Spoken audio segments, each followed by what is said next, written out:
In Lagos, the city where soft life is a full-time hustle and Instagram doubles as a resume, there lived a man who made jaws drop and knees buckle. Dimeji Alade. He wasn't just rich. He was don't check the price tag rich. The kind of man whose Gucci loafers did all the talking.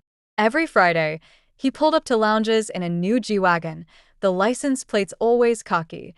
D1 Meiji, Casham, YUZULL. No one knew how he made his money, and no one cared. In Lagos, money doesn't beg for character references. It is the reference. Women fell for him like rain in July. University girls prayed for chance encounters. Event planners rearranged seating charts to place their finest cousins near him. Even pastors' daughters started posting thirst traps, accidentally. But Dimeji had already chosen his queen, Mornike Adelai. She was beauty, with a built-in loudspeaker. A professional show-off. The kind of woman who wore heels to buy pepper and added soundtracks to her Instagram stories every time she entered a room. They met at a beach house party hosted by a real estate mogul with no known properties. Mornike arrived in neon pink stilettos, ready to take pictures and leave, until she saw Dimeji. He saw her too. In a sea of social climbers, she looked like someone who had already arrived. "You dropped something," he said. "What?" "My attention." She laughed, half flattered, half skeptical. He handed her a glass of champagne and whispered, "You look like you belong in the life I'm building." She didn't know then that the life he was building came with handcuffs and hidden charges. When Dimeji proposed with a ring that had its own diamond entourage, she screamed yes, like her lungs were on commission. The proposal video had drone footage, fireworks, a violinist, and 2 baby lions. Instagram nearly broke. #Mornike the Chosen trended for 3 days. The wedding wasn't a ceremony. It was a blockbuster. 2 gowns, 3 outfit changes, a live band flown in from South Africa, and a cake taller than a Danfo bus. Mornike didn't walk in.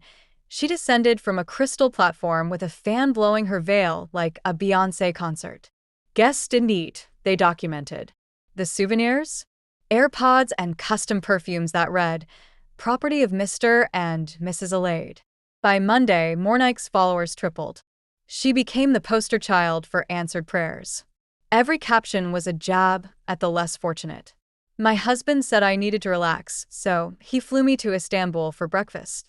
She mocked women whose men only took them to ShopRite. She posted, "Some of us married providers. Others married projects. Know the difference." Her friends clapped in public and hissed in private. But Mornike didn't care. She was on top of the world, and if anyone below had a problem, she hoped they had data to keep watching. Then things started to crack. Dimeji came home flustered. His usual calm replaced by unease. "EFCC is hunting people anyhow," he muttered, brushing it off like a bad haircut. Another day, he told her not to post the new Bentley. "Let's lie low for a bit."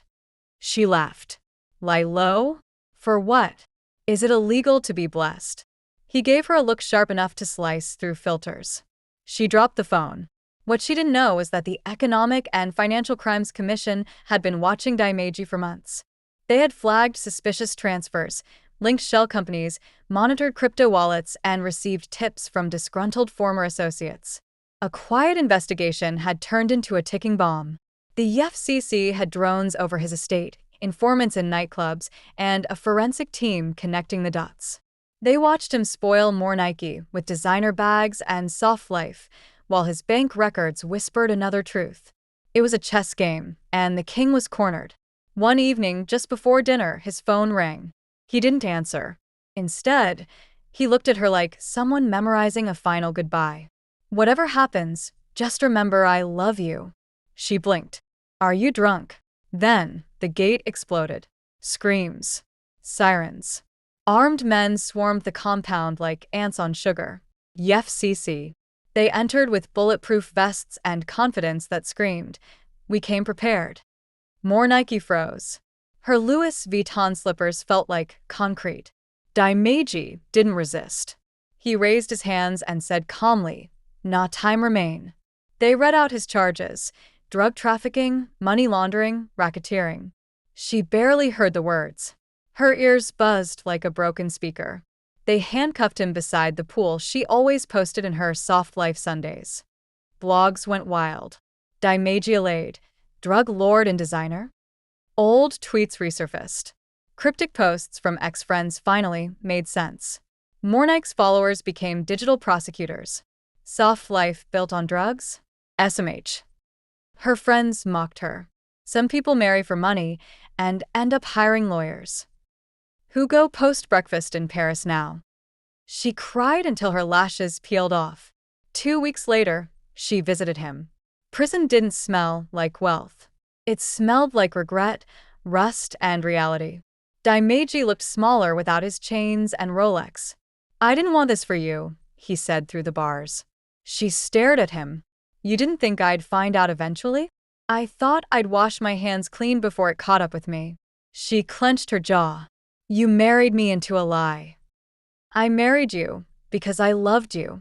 The money was just the packaging." She left with trembling hands and mascara-stained tissues.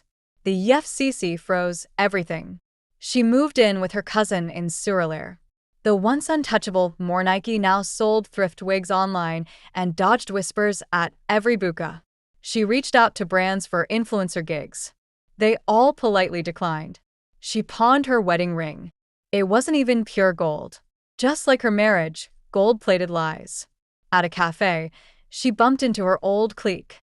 They wore fake designer bags with real venom. "See more Nike, oh," one whispered. From Mrs. Alade to Miss Anonymous. Maybe she should write a book, How to Marry a Drug Dealer in 3 Easy Steps. More Nike left before the tears could ruin her powder. That night, she opened Instagram, deleted all traces of her former life.